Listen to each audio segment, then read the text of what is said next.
So in the first minute of the premiere to Super Space Sheriff Gavan Infinity, aka Cho Uchu Kichi Gavan Infinity, the first minute, the first ever frame where we see all of our heroes, because we do get footage of a theoretical war that's happening. It's supposed to be like a glimpse into the future that we get, kind of getting some Gaim vibes, low key. So it seems like this scenario will or might not happen, but the first frame that we see of our heroes is them in a group of 5. So we knew before this show came out, we knew that we were getting 3 of them, 3 Gavins in this show. But the frame where we see all of them, or not even all of them, just one of them in the show, continuity wise, again in the premiere, the very first episode of Project Red, the Project Red series, the very first frame where we see any hero on the frame, we see 5. Can I get in frame 5? We see 5 of them. 5. No, 5. This is the number 5 in Roman numerals. We see 5 of them on the frame together. Together. We see 5 heroes as if they're a team, and I think that's their. I think that's one of the ways that they're going to communicate that this show is still Super Sentai, because I think that's what that's like the main thing. That's the main thing that's I'm interested in Project Red going forward, is seeing how much they still contain the Sentai isms in this series, because it seems what they're doing is they're grandfathering in Sentai into Project Red. So and this is still the same time slot that that Sentai was in, and so but it is actually interesting. I mean, I think the only reason they're doing Gavan as the first series is so that they can get people who are already familiar with, that hero, that they can kind of be on board with it, because I think people, even once they announced Sentai was getting canceled, people were already just saying like, oh, we need Metal Heroes to come back.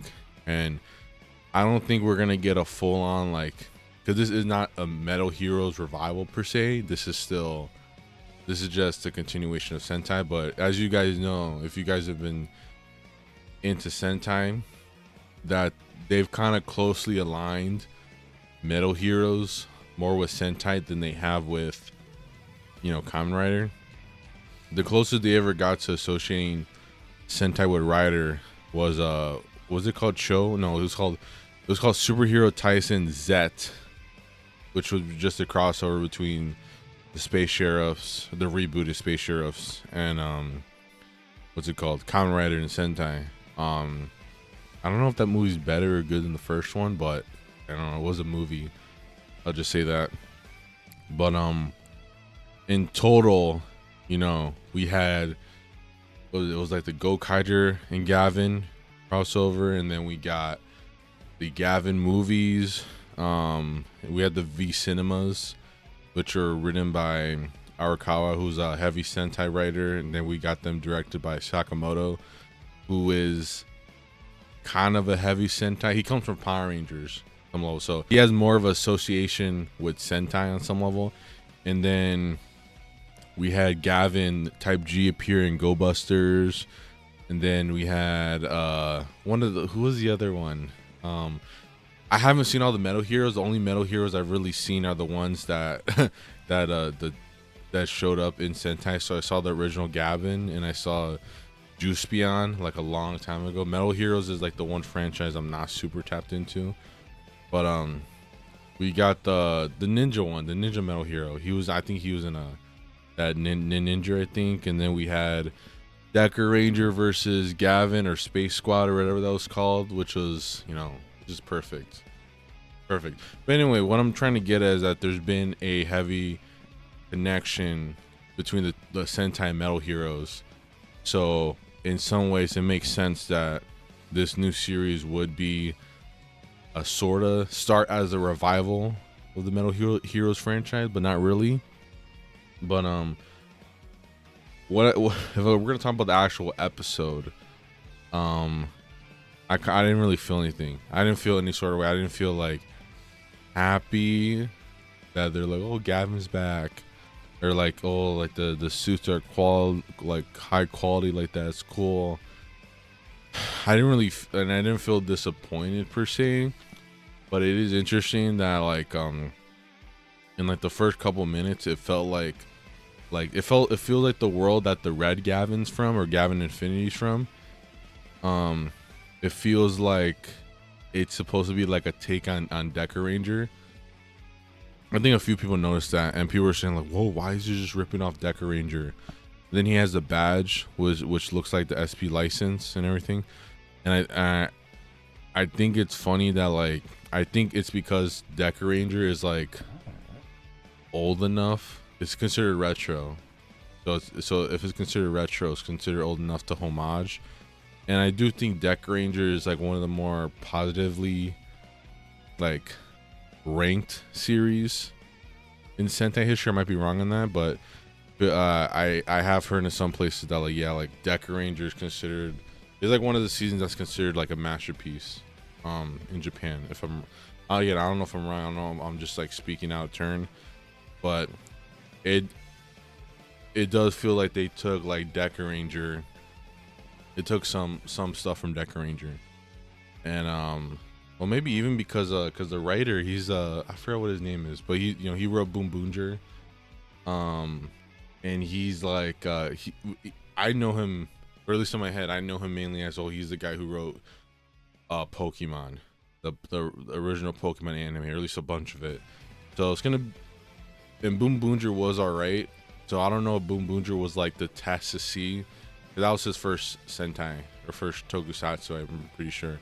So I don't know if that was a test to see if he could like write Tokusatsu, and then they're like, okay, now we're gonna give you Gavan. But I don't know if I'm necessarily excited per se, because it does feel pretty safe. The thing that feels the least safe from this show is the fact that it's not a Sentai, or it's not calling itself a Sentai, and the designs. But everything else is like really safe, like the repurposing toys, even like the whole look and everything of the show, which is like leaning into heavy CG and like green screens, or just like digital back screens. Like that was all in King Oger. So it's almost like they're just like repurposing a lot of things that already existed, and that's not necessarily a bad thing that they're like cutting the corners and everything, because that's what that's what Tokusatsu is about. But it doesn't feel very definitive so far. Again, this is just the first episode, but I will say my last thoughts in this first episode is that I just feel like it's Sentai. It's still Sentai, no matter like, and I think that's what they're trying to ease people into, is like understanding that, okay, no, this isn't going to be anything too out of left field. It's still going to be Sentai, but at the same time, over the years, they've, especially I guess it started 2020. I guess for the start of the Reiwa, they've like the past couple of Sentai seasons have pushed like what Sentai is like further, like what it actually means, because like Don Brothers, it was like they were barely even a team. They were only really a team like the last episode, and then even at that point, they're like the bad guys who were the people who were the bad guys for most of the show. They're part of the team, and then we'll get King Oger, where it's like, okay, you guys aren't really a team. You guys are just a bunch of leaders that like team up every once in a while. And then we get Boom Boonger, where it's like the robots are considered part of the team. And then we get Gozuger, where it's like, okay, you guys aren't really even a team. What I'm trying to get is that they're pushing it so far, what Sentai was, that this just feels like a next step to me. Like it doesn't feel like too crazy to me. That's why I'm not like super impressed. The only thing I will say is that at least with this first episode, they did try to make the actor feel like or the actor who plays Gavan Infinity They're trying to make him feel like he was like, oh, this is like KG Oba. This, I hope I pronounced that right. He's doing like stunts, you know, he's like fighting big crowds of people untransformed, and he's doing the Chochaku, you know, all that stuff. So they are giving like that Gavan feel, and I feel like that, I guess that's like the best thing about this episode, is that at least that's a sign that they're not just gonna, it's a sign that they're not just using the Gavan, you know, intellectual property just to like get people interested, even though that's what they're doing, because you know it's a safe IP that already exists.